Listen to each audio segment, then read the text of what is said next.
ये जो वक्फ नाम पर जो गुंडई होती थी वो बंद होगी।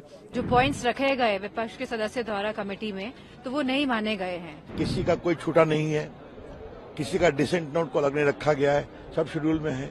ये जो बिल है इसका हम विरोध करते हैं। It is unconstitutional. विपक्ष को अपनी राजनीति करनी है। मुस्लिम समुदाय के लिए एक बहुत अच्छा संदेश है कि अब उनकी जिंदगी आसान हो जाएगी। जो उनके साथ जो अत्याचार होता था कि कभी भी उन्होंने की जमीनों पर नोटिस आ जाती थी, अब वो सारे मुसलमान समुदाय के लिए ये आज का दिन ही बहुत खुशखबरी है कि अब उनका हक कोई उनसे छीनेगा नहीं। अब कोई गुंडागर्दी उनके साथ नहीं होगी। ये जो वक्फ नाम पर जो गुंडई होती थी वो बंद होगी। तो मुस्लिम समुदाय के लिए बहुत ही अच्छा दिन है। मैं सभी वो समुदाय को, उस सभी गरीब को, मजलूमों को जिनकी कोई नहीं सुनता था, वक्फ नाम पर जिनकी जमीनें ले ली जाती थी, छीन ली जाती थी, सबको बहुत बहुत साधुवाद है और शुभकामनाएं हैं कि अब उनकी जिंदगी बहुत आसान होगी। हक से और हकीकत के साथ अब उनकी चीजें उनके पास रहेगी, उनका पेपर उनके पास रहेगा।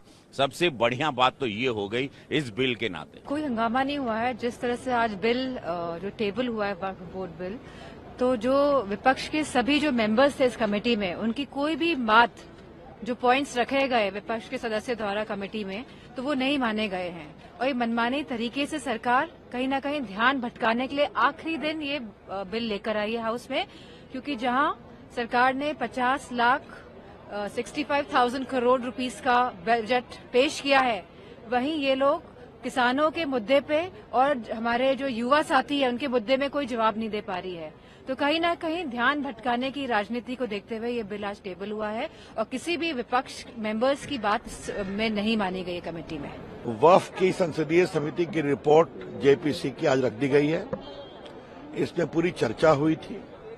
चर्चा होने के बाद ये मानस आया और आज राज्यसभा में भी स्पष्ट किया गया किसी का कोई छूटा नहीं है, किसी का डिसेंट नोट को अलग नहीं रखा गया है, सब शेड्यूल में है। और आज माननीय गृह मंत्री ने कह दिया लोकसभा में कि माननीय स्पीकर साहब देख लें, अगर कोई छूट गया है तो उसको इंक्लूड कर लें। लेकिन बड़ी बात यह है कि ये लोग तुष्टीकरण पर इनकी सुई अटकी हुई है। क्या शाहबानो, क्या 3 तलाक सहराबानो और आज वक्फ, ये सिमट कर कहां रह गए हैं देख लीजिए आप। आज भाजपा 21 स्टेट्स में इंडिया के साथ शासन करती है। केंद्र में हमारी सरकार तीसरी बार है। वो बार बार हारते हैं, जनता सफाया करती है। तो ये बिल अब चर्चा में आएगा, अपनी बात कहें।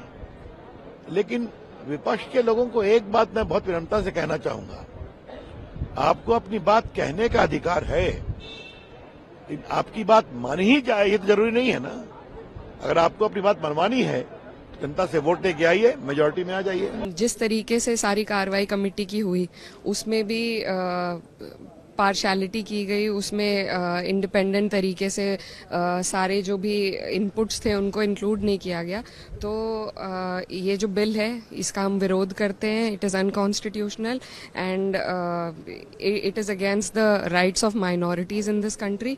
तो बिल्कुल हम लोग इसके शुरू से ही खिलाफ में थे, लेकिन जेपीसी के माध्यम से बहाना दिया गया कि हमारी बातें, हमारे जो विरोध हैं उनको भी संज्ञान में लेकर इंक्लूड किया जाएगा, लेकिन ऐसा नहीं हुआ है। कई डिसेंट नोट्स जो एमपीज के हैं, जो लोग जेपीसी में थे, उनको एडिट करके इसमें डाला गया है और जितनी भी उनको चिंता थी उनको ठीक तरीके से रिजॉल्व करके इंक्लूड नहीं किया गया है। So there was no point of the JPC.